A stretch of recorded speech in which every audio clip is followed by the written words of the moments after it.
Donc je suis à Lyon au colloque sur Vénus et Jupiter en compagnie d'une personnalité des Cévennes, Marin de Charette. On se connaît, paraît-il, on s'est entrevus depuis 35 ans, mais on s'est également complètement manqué en quelque sorte.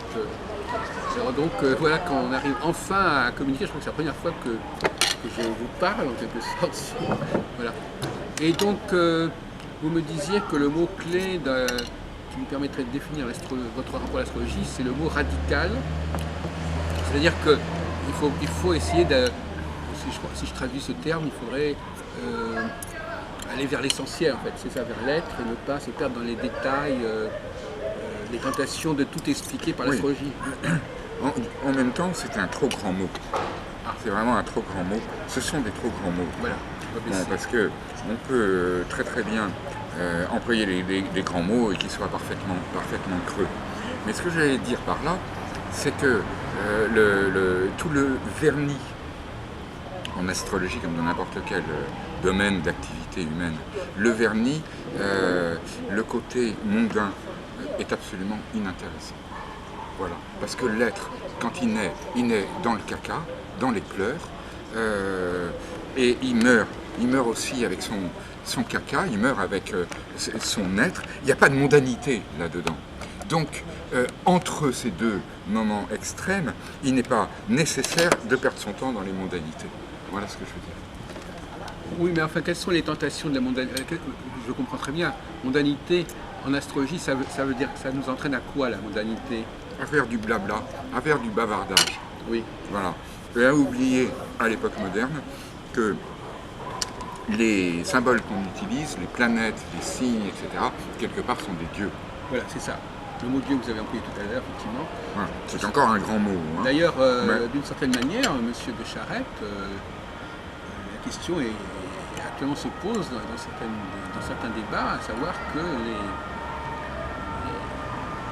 peut-être qu'à un moment de l'astrologie ferait bien je ne pense pas que vous serez d'accord avec moi, mais je vous le signale quand même, l'astrologie serait peut-être bien inspirée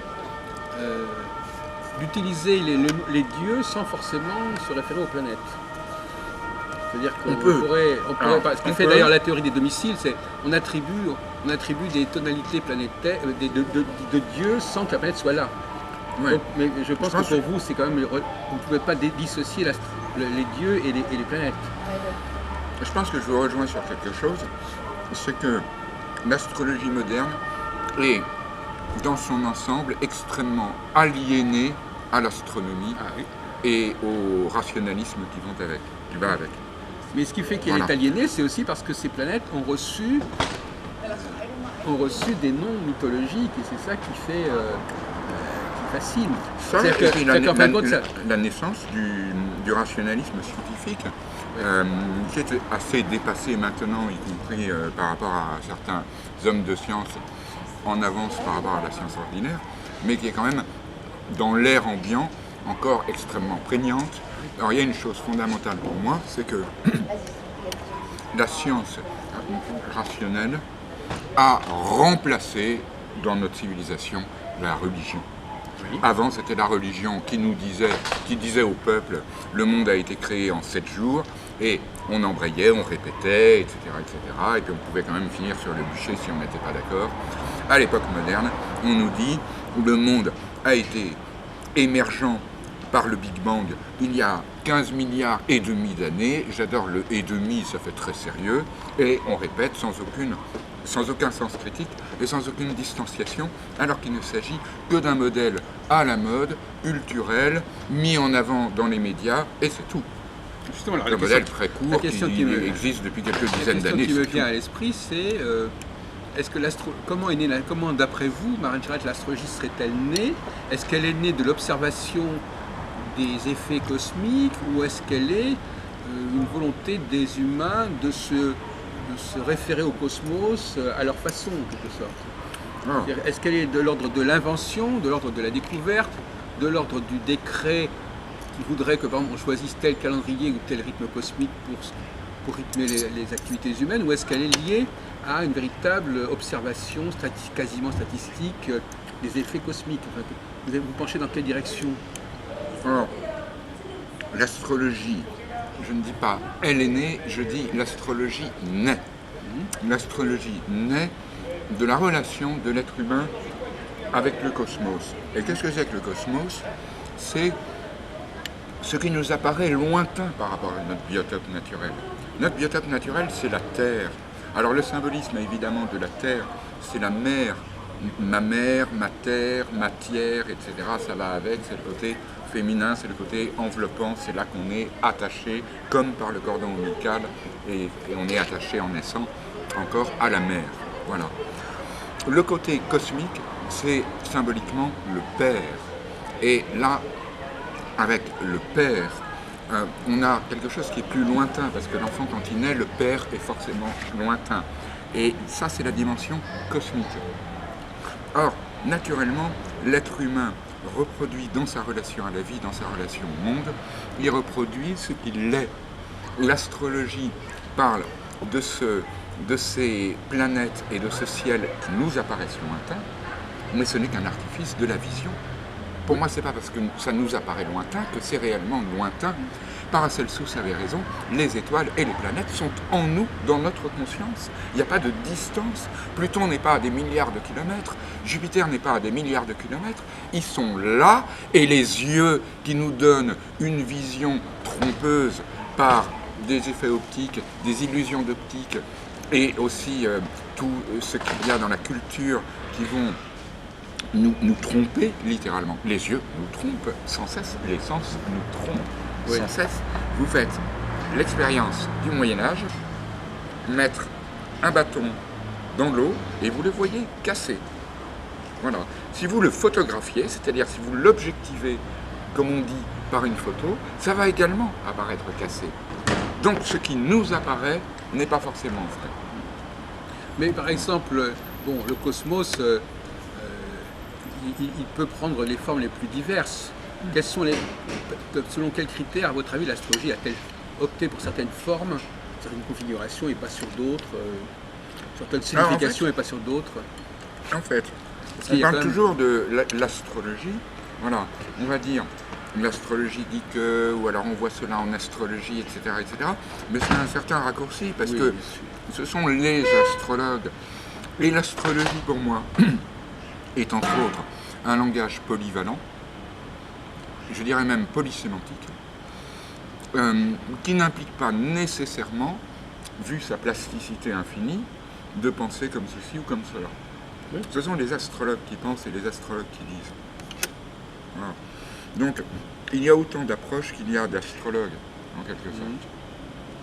Et c'est pour ça qu'on n'arrivera pas à se mettre d'accord les uns les autres. Le milieu astrologique n'est pas un milieu homogène. On n'arrive pas à se mettre d'accord sur quoi que ce soit. Regardez par ce matin, enfin moi je ne suis pas tout à fait d'accord avec vous, parce que j'ai l'impression quand même qu'il y a énormément de points d'accord entre beaucoup d'astrologues. Par exemple, le thème astral, c'est le thème astral. Quand un astrologue fait sa conférence, on peut penser que tout le monde comprend à peu près de quoi il parle. C'est le à peu près justement qui est inquiétant. Oui, enfin j'ai l'impression qu'il y a un certain seuil où il y a une diversification, mais il y a en dessous de ce seuil, on a vraiment une forme de dogmatisme quasiment. Ben, c'est une impression, il n'y a qu'à voir déjà une chose, c'est qu'il n'y a pas une astrologie dans le monde. Comme on dit par exemple qu'il y a une physique ou une mathématique, même si ce sont des milieux qui effectivement eux-mêmes ne sont pas complètement homogènes. Mais il y a des astrologies. Oui.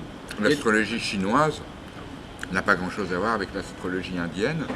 L'astrologie indienne est cousine de l'astrologie occidentale, et ainsi de suite. Mais au sein de l'astrologie occidentale, il y a quand même, parce que nous sommes au rassemblement des astrologues occidentaux, parce que c'est le terme qu'ils ont choisi, il y a quand même, disons, par rapport aux années 60 justement, il y a une sorte de consensus par rapport à une tradition qu'on ne remet plus en question, comme à l'époque des années 60, où il y avait Nicolas, il y avait l'astrologie mondiale de Barbeau, il y avait Gauquelin. Enfin, j'ai l'impression que ça s'est un peu cristallisé, non? Oui, mais je pense que c'est une apparence, c'est un vernis qui ne tiendrait pas réellement. Bon, d'accord. Voilà, ça me semble être alors, ça. On va changer un peu de sujet, enfin on va prendre le problème. Qu'est-ce que vous pensez de parce que quand vous dites qu'effectivement, il faut aller à l'essentiel, est-ce que ça peut, moi je comprends ça, mais je ne sais même pas très bien ce que ça veut dire. Est-ce que ça veut dire qu'il faut répondre à des questions très précises, donner des dates très précises, et ne Oui, pas... je n'ai pas exactement employé cette expression, il faut aller à l'essentiel. Et j'ai dit tout de suite, tout à l'heure, quand la caméra a commencé à tourner, j'ai dit tout de suite, attention, ce sont des gros mots. Oui. Hein? Justement, je voudrais savoir concrètement, qu'est-ce qui vaut la peine d'étudier quand on fait de l'astrologie chez les gens. C'est leur avenir, c'est leur problème. Je ne suis pas du tout dogmatique. Il y a beaucoup de façons différentes de faire. Une façon peut être différente de sa voisine et les deux approches peuvent valoir le coup. Mais si je reviens tout simplement au thème tel qu'on le connaît dans notre civilisation, voilà. Il y a une chose qui est flagrante. On va dire je suis bélier, ou je suis taureau, ou je suis gémeaux. Or en fait c'est complètement faux. Il n'y a pas de bélier, ou de taureau, ou de gémeaux. On est d'abord zodiacal. C'est-à-dire qu'on est au centre. Et la porte du centre, elle passe par Zoé. Zoé, on va retrouver, voilà, la vie, on va la retrouver dans spermatozoïde, dans zodiaque, qui est diakos, Zoé, diakos, on pourrait dire la lumière, la voix de l'être. C'est une ontologie, fondamentalement, c'est une ontologie, ce n'est surtout pas la voix du zoo des animaux, hein, ça c'est une erreur de traduction. En grec, Zoé, c'est la vie, d'où spermatozoïde. Ouais. Voilà. Donc, si on commence à approcher un être humain au travers de son thème, avec cette idée clairement fichée que l'être est au centre du thème, on a déjà une approche qui est beaucoup plus fondamentale, on va directement à la source du thème. Et tout va se tenir. Alors la source du thème, c'est la personne. Excusez-moi, on essaie de décrypter petit à petit votre propos. On va essayer de prendre le problème par autrement. De quoi parlez-vous? Vous donnez des consultations. De quoi parlez-vous avec les personnes qui viennent vous consulter? Je m'adapte autant que je le peux, intégralement à la personne qui vient. Ça, c'est une chose. Et au moment où nous nous rencontrons, c'est une autre chose. Donc, nous sommes constamment dans un rapport qui est en réalité trinitaire. D'accord. Voilà. C'est très important parce que j'ai trouvé beaucoup dans le milieu astrologique l'étude de 2 thèmes de naissance pour savoir si les gens vont s'entendre.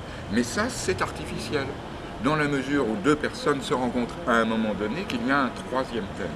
C'est le facteur temps que vous considérez aussi. C'est le facteur espace-temps conscience. Oui, voilà, exactement. Voilà. Donc nous sommes en permanence dans un rapport trinitaire et non pas duel. Oui, c'est-à-dire que la psychologie n'est pas statique. La prévision, même si vous n'êtes pas prévisionniste, effectivement, de toute façon, il faut voir ce qu'est devenue la personne à ce moment-là, et comment elle a évolué, dans quel cycle elle est, dans quelle phase elle est. Et c'est souvent ce que les astropsychologues oublient, effectivement, parce que le problème, c'est que souvent, les outils prévisionnels ne sont pas non plus très, très simples à utiliser. Non, il y a ce qu'on peut appeler les outils conceptuels. Oui. Voilà, être au clair par rapport à ça, savoir pourquoi on s'intéresse à l'astrologie et aussi un outil. Ben, voilà un outil, voilà une cuillère, c'est un outil. Un outil va induire un certain type de comportement.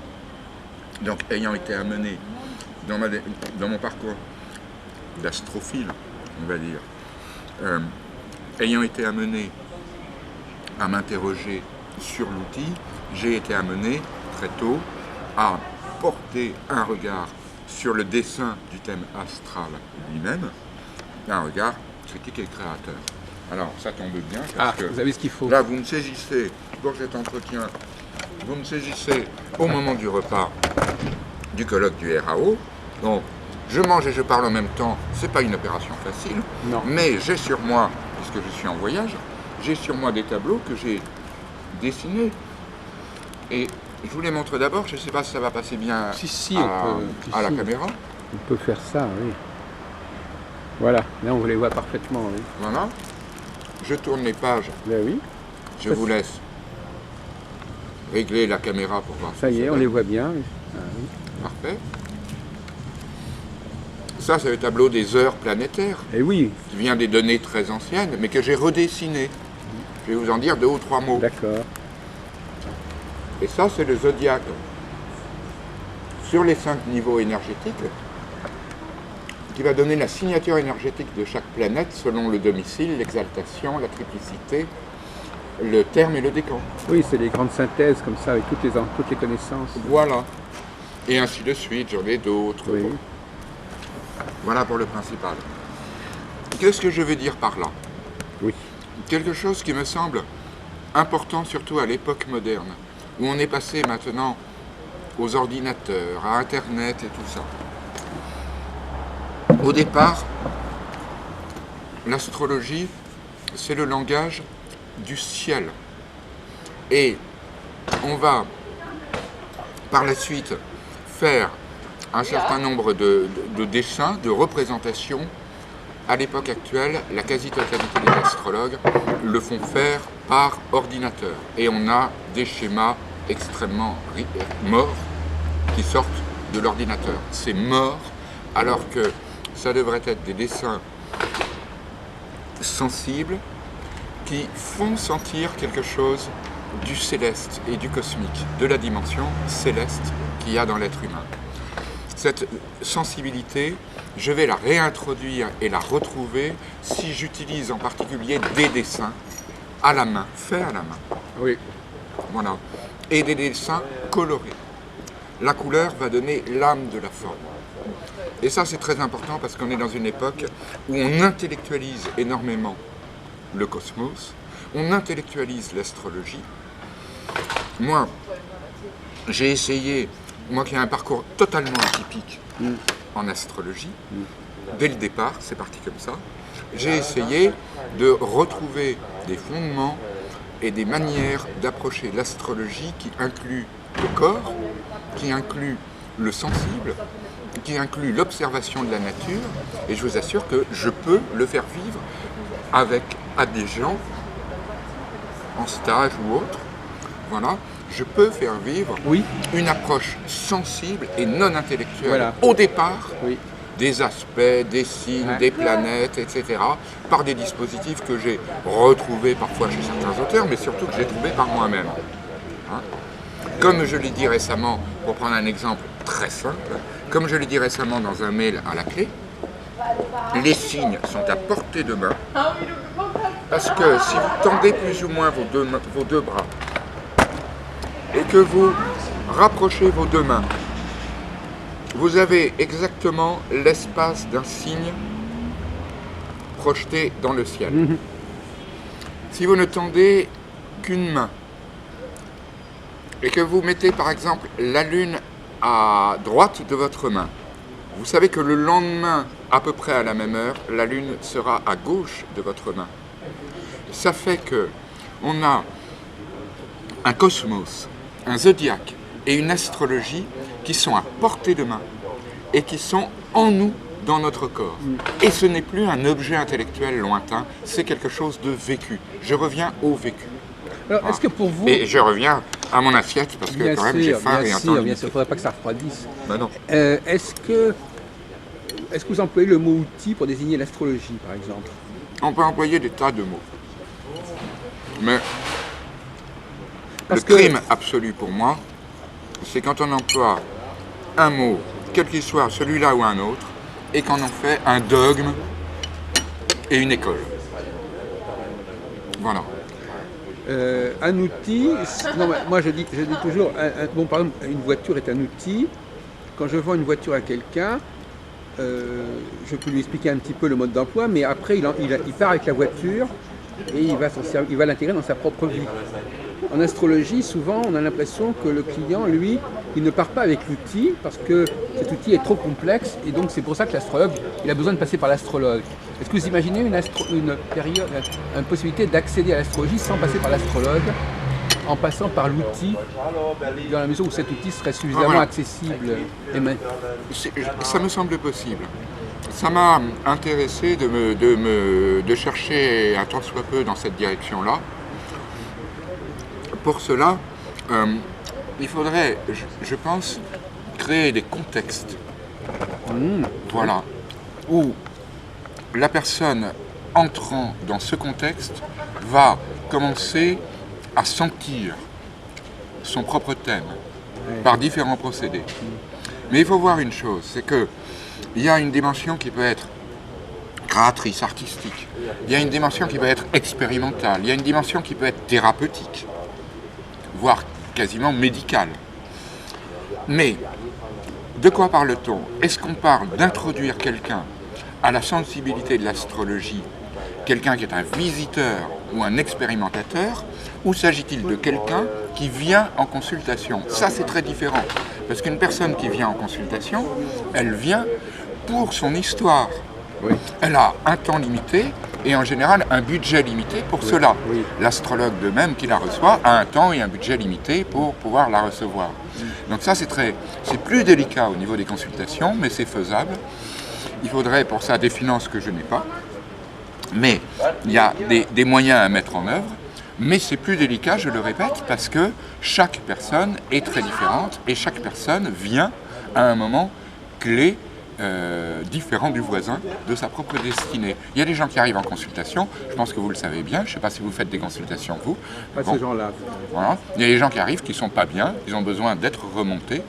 Il y a des gens qui arrivent, au contraire, ils sont très bien, ils ont des projets, ils ont juste besoin d'avoir des informations pratiques, pragmatiques sur les projets, etc. Et le truc pour moi, c'est simplement de m'adapter à la personne et au moment de la personne, comme je le disais tout à l'heure. Et est-ce que ça signifie que vous dressez le thème horaire éventuellement Éventuellement, je le dresse. En tout cas, je jette un œil. Voilà, qu'est-ce qui se passe Vous faites aussi Mon œil est plus ou moins rapide parce que on peut se passer aussi de beaucoup d'analyses astrologiques par simple intuition. Oui. Voilà. Ça, j'ai une chose qui est souvent pas dite dans les milieux astrologiques. Oui, je ne vrai. sais pas pourquoi, Oui. mais quand je vois des tonnes d'études qui sont faites par des astrologues qui se baladent avec des tonnes de sérieux sur la tête, je me dis, mais pourquoi ils n'envoient pas balader toutes ces études et pourquoi est-ce qu'ils n'allument pas leur intuition? Oui. Ce serait quand même plus intéressant. Mais jusqu'où ça peut aller l'intuition? Ça peut aller sur le fait de sentir de quoi il faut parler dans le thème ou même pas, ou de capter la personne et de rechercher dans le thème ce qui correspond à ce qu'on a capté, je ne sais pas. L'intuition. Ou est-ce que ça peut être même une sorte d'inspiration Oui, c'est ça, c'est une inspiration. qui pourrait même être extra-astrologique. Un daimon, comme disait l'autre. C'est ça, ouais. Ah oui. Hein? Oui, une inspiration. Quelque chose qui va permettre de fulgurer quelque chose.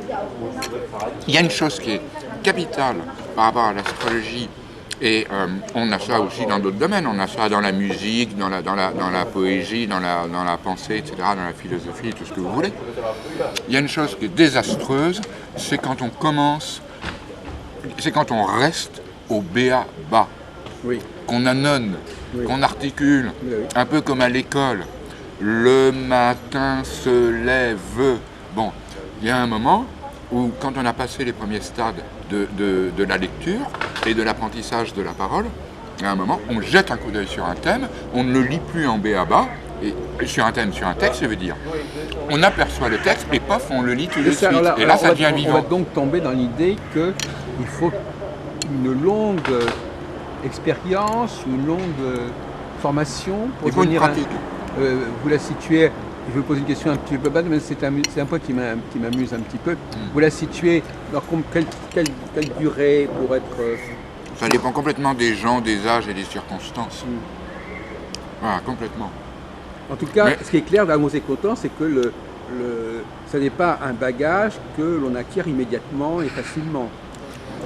Il y a des possibilités de l'acquérir de façon immédiate et intuitive.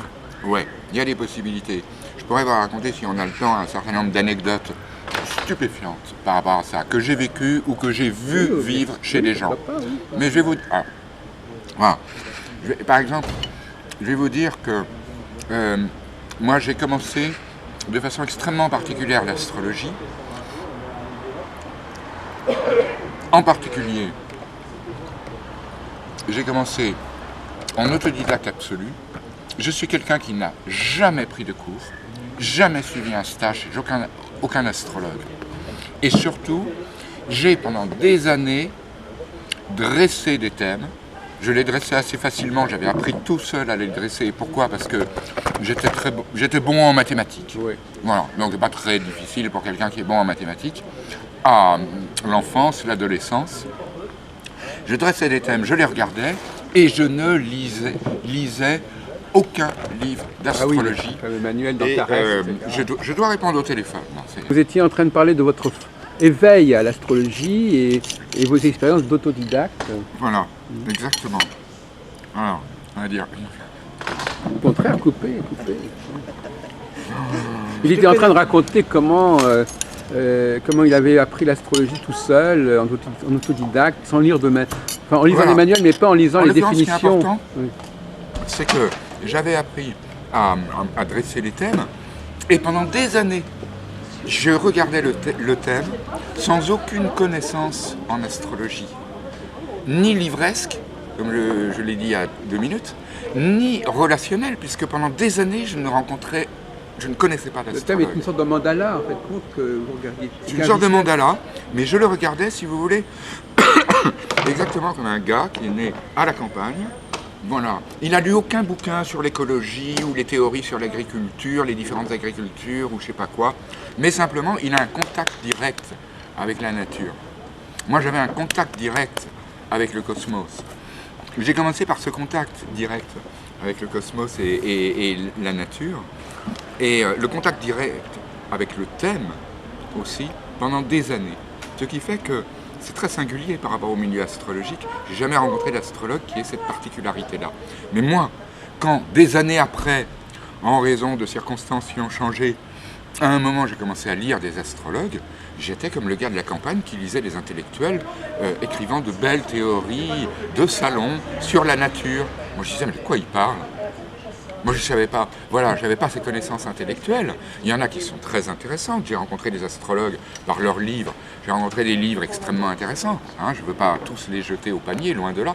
Mais il y a une intellectualisation du cosmos qui est très dommage. Et c'est pour ça aussi que je tente, dans mes ateliers, dans mes stages et dans mes approches, de remettre les gens en contact direct avec ce qu'ils savent eux-mêmes.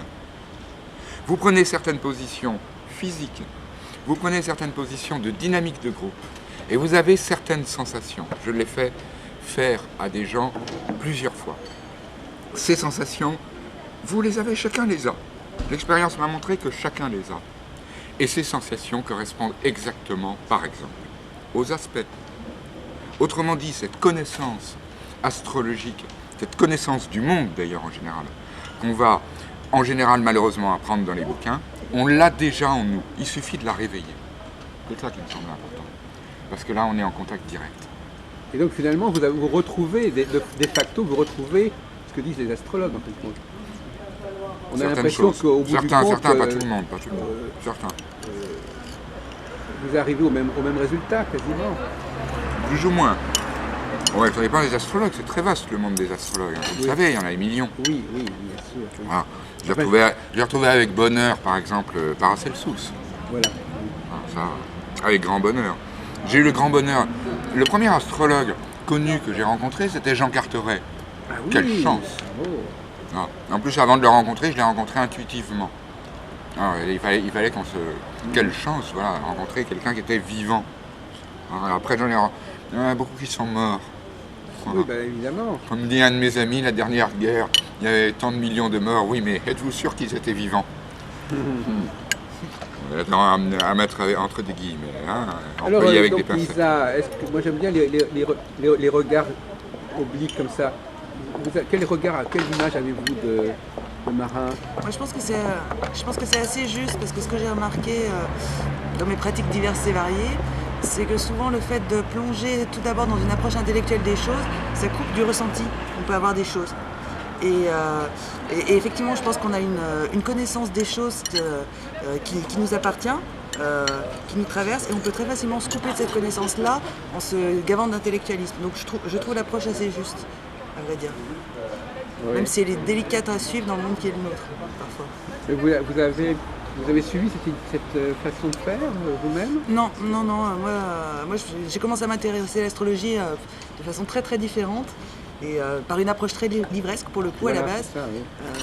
C'est-à-dire que j'étais très rationnelle. Moi, auparavant, je ne croyais pas du tout à l'astrologie. Et j'ai commencé à m'y intéresser et à l'étudier pour collecter des arguments contre l'astrologie. Oui. Voilà, c'est ça qui m'a amené à m'intéresser à l'astrologie. Et puis, au final, c'est moi qui ai changé d'avis. C'est très intéressant.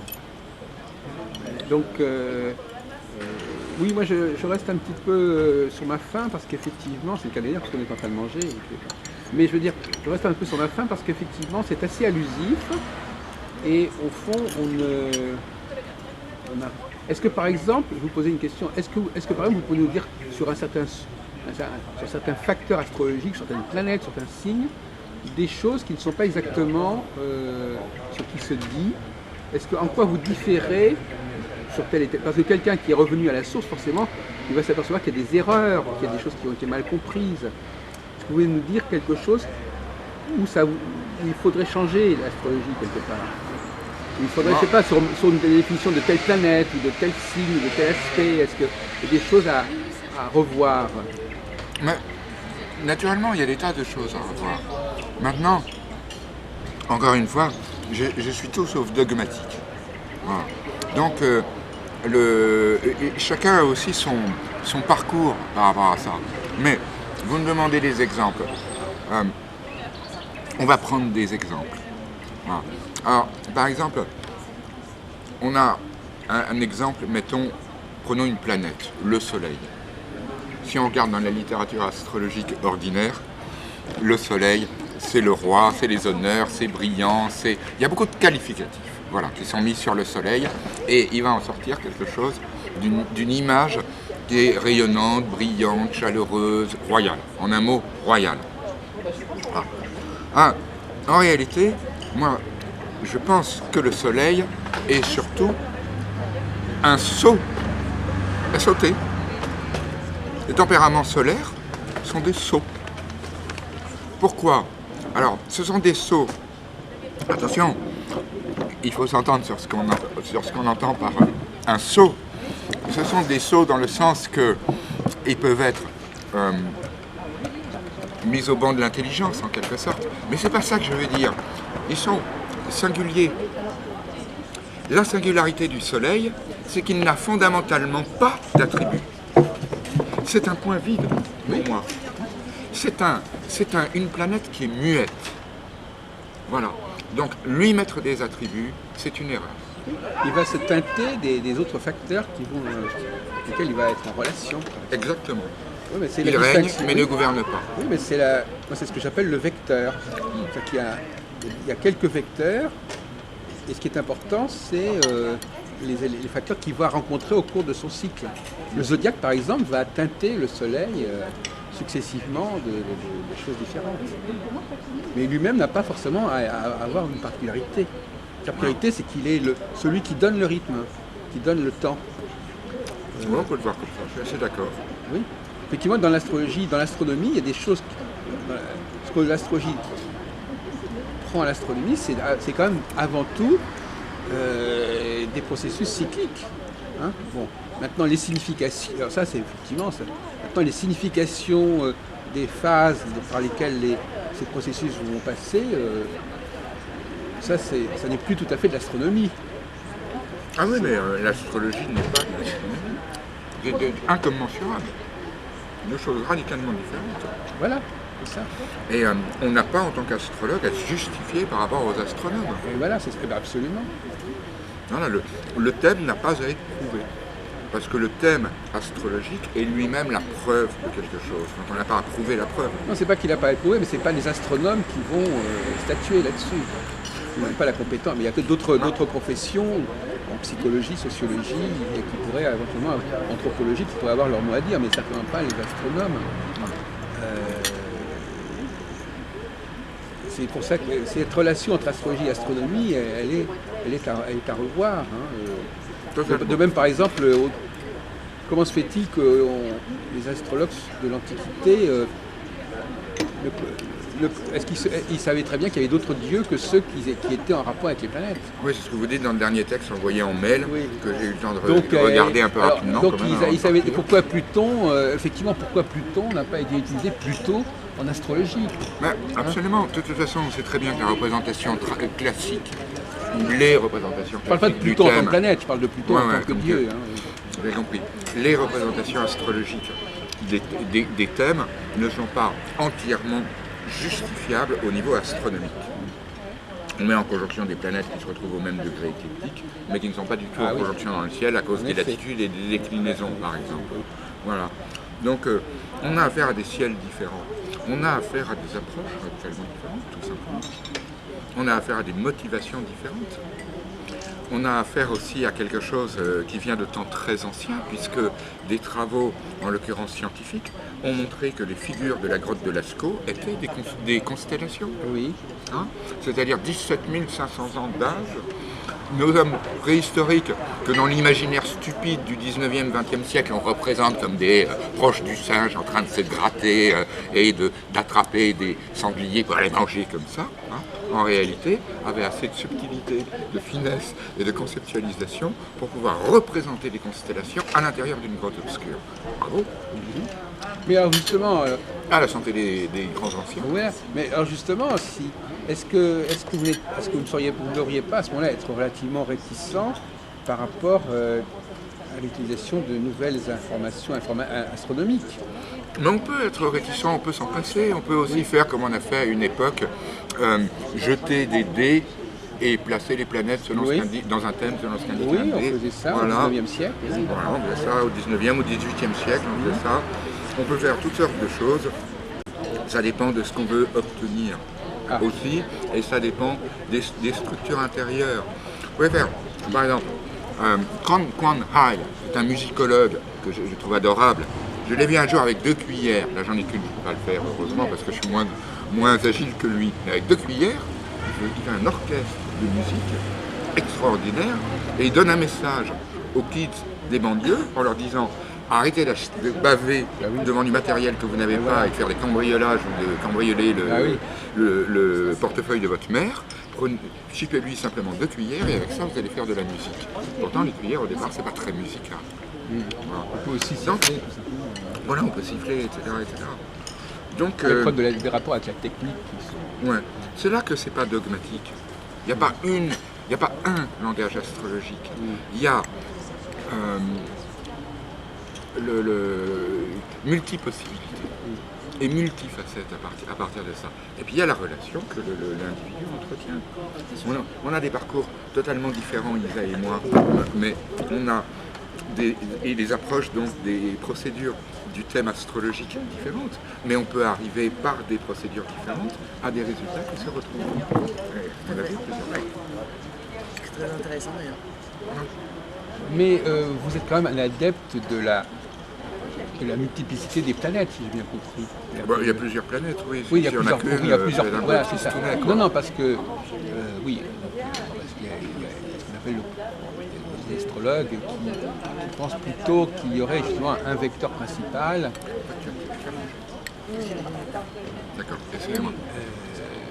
Parce que moi j'ai tellement Parce aimé que ça, je n'ai même pas touché. si on prend par exemple, bon, il y a un des paradoxes les plus amusants en astrologie, hein, c'est le soleil, il est à la fois responsable du jour et de la nuit en fait, par la présence et l'absence.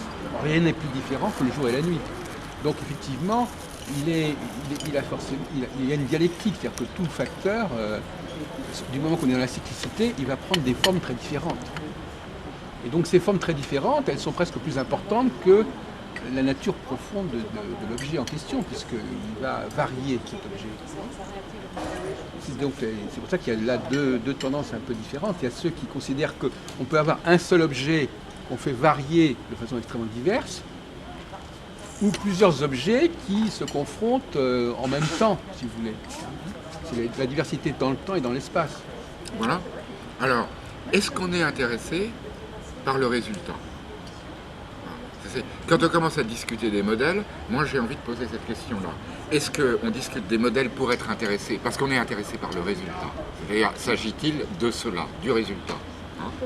Parce que s'il s'agit du résultat, l'un va y arriver avec telle méthode, un autre va y arriver avec telle autre méthode. Et où est le problème? Le problème, oui, par exemple, moi j'aime bien l'image du plateau. Dans Ouais. un plateau, il y a beaucoup de choses. extrêmement diverses. Voilà, comme ça. Hein? On va rajouter des choses. Voilà, donc alors il y a des gens qui ont une psychologie du plateau, Voilà. c'est-à-dire que ils ont sur leur qu'est-ce que j'ai sur mon plateau, qu'est-ce que j'ai sur mon plateau, et on va faire une espèce de synthèse de tout ce qu'on a sur le plateau, Ouais. bon, qui va d'ailleurs demander un certain effort. C'est pas du tout la même chose que si vous essayez de structurer le temps en disant par exemple voilà par exemple à ce colloque vous allez parler de telle heure à telle heure, l'autre va parler de telle heure à telle heure, c'est-à-dire que là, il va y avoir des personnalités qui vont se succéder mais qui ne vont pas se retrouver sur le plateau en même temps. Si, il y a une table ronde à la fin. Oui, exactement. Elle sera carrée, rectangulaire. Elle sera carrée, mais surtout elle va quand même être plutôt, d'après ce que j'ai compris et depuis l'habitude, elle va plutôt être des interventions successives que de véritables discussions entre les gens. Non, on va voir ça, parce que vous avez l'habitude des tables rondes, mais sans moi. Oui, peut-être pas. On attend beaucoup de vous. Si vous arrivez à interpeller les autres intervenants, qui est une sorte de tabou, parce que le principe c'est la salle pose des questions et puis on répond, mais alors si on commence à discuter entre les intervenants, alors où va-t-on? Enfin, si vous arrivez à rompre cette... Nous, dans nos colloques, on ne fait pas comme ça, mais là, je sais que, comme à Bordeaux ou comme à Paris, c'est très très réglementé. Et les règles, elles sont faites pour être transgressées, mais on vous met au évident. défi, effectivement. C'est vrai que normalement, s'il y a une table ronde, c'est avant tout peut-être pour faire rencontrer les intervenants. De toute façon, Et c'est pas ce qui se passe. j'ai déjà obtenu une dérogation de l'article 3 du RAO pour venir ici. C'était quoi la dérogation? Vous n'avez pas signé? Il paraît qu'il fallait envoyer et donner le texte de sa conférence avant, mais les conférences sont toujours improvisées, j'ai pas de texte avant. Oui, bien sûr. Donc j'ai dit non, je peux pas. Non. C'est pas mon procès. Et après, vous pourrez, vous pensez? Je pourrais quoi après? Leur donner un texte? Ça c'est autre chose. J'en inventerai un, c'est pas un problème. Pour en faire un autre, vous en pondrez un. Non, j'en prendrai un. Effectivement, on parlait tout à l'heure de comment l'escalation est un outil. C'est vrai que il y a des choses qui sont plus faciles à manier que d'autres. Effectivement, quand on a quelque chose de très complexe déjà, si ça c'est le thème astral par exemple, ça devient complexe. Maintenant, si on veut simplement décrire le cycle des saisons, les gens ils comprennent quand même assez facilement. Que je voulais vous demander justement... Les saisons par rapport à l'astrologie, il est bidon. Ah voilà, alors ça m'intéresse de savoir quel est votre... Parce qu'on a parlé d'astrologie, de mythologie, astrologie, astronomie. Alors les saisons, c'est important. C'est bidon, je vais vous dire, c'est très simple à comprendre pourquoi c'est bidon. Oui, ça m'intéresse. À mon avis, parce que, autant on peut inventer une multiplicité de modèles et d'approches et d'outils différents, autant un outil a comme exigence d'être cohérent. Oui. Si l'outil n'est pas cohérent, ça ne va pas. On ne va pas ramasser l'eau de la mer avec un couteau. Et donc là, vous avez l'impression que le rapport astrologie-saison n'est pas satisfaisant. Le rapport signe-saison. Signe-saison. D'ailleurs, pour ça que ça intéresse, il suffit d'aller sur mon site à la section librairie. Oui. J'ai écrit un texte qui est publié dans une revue de recherche non astrologique, d'ailleurs, une revue de véritables chercheurs, depuis, il a été publié il y a 20 ou 25 ans environ, qui s'appelle Signe et saison, l'imposture. Ah oui. Voilà. Alors pourquoi imposture? Mais parce que les signes sont du ciel et les saisons c'est local, c'est la terre. Donc on ne peut pas, ça c'est incohérent, justifier quelque chose qui est du ciel et qui concerne la totalité de la terre par rapport à quelque chose qui n'a de sens qu'à un niveau local. Oui. Voilà, tout simplement. Alors pourquoi est-ce que quand même le zodiaque commence par le bélier? On peut se poser la question. Oui. Quand on est avec cette approche signe-saison, on va avoir des astrologues qui disent le bélier, c'est le premier signe parce que c'est le printemps. Le bélier, il est chaleureux, c'est un signe de feu, il est spontané, c'est le printemps. Le taureau, c'est les fleurs qui s'ouvrent. Les gémeaux, c'est les petits papillons qui passent, etc. etc. C'est très gentil, on fait des analogies assez faciles. Mais c'est pas du tout ça. Absolument pas ça. La raison ne peut pas se trouver localement et sur Terre. On arrive au bélier à la demi-année, comme à la balance. Porte de belle, porte de belle. Et on entre à partir du bélier dans l'hémisphère qui va aller du bélier à la fin de la Vierge. Voilà. Et à partir de 21-22 septembre, on entre dans l'autre hémisphère. Alors ces deux hémisphères sont caractérisés totalement différemment au niveau de la lumière. Pourquoi? Parce que quand le Soleil rentre dans l'hémisphère nord, ce qui est le cas quand il arrive au 21 mars, pour la totalité de la Terre, il arrive dans un hémisphère où dans le pôle céleste, il y a une surabondance de lumière. Et sur le pôle terrestre, il y a de l'eau, de la glace bien sûr, de l'eau. C'est l'inverse dans l'hémisphère sud. Hémisphère sud céleste, il y a un trou d'ombre dans le ciel et il y a la terre de l'Antarctique sur la Terre. Donc, ce qui veut dire, j'abrège mais c'est détaillé dans mon texte, ce qui veut dire votre que... site mon site c'est marindecharette.com, voilà, tout simplement. En toute modestie. Oui, plus simple. Ce qui veut dire que quand le Soleil entre dans l'hémisphère Bélier, il entre dans l'hémisphère Yang. Et c'est pour ça que le zodiaque commence au Bélier, parce que le Yang démarre les choses. D'accord. Tout simplement. Il n'y a pas d'autre explication. Et le Bélier, c'est le beau lié, qui va se délier dans tout le zodiaque, qui contient, en fait, c'est le père du zodiaque. Mais Pour moi, c'est pas incompatible.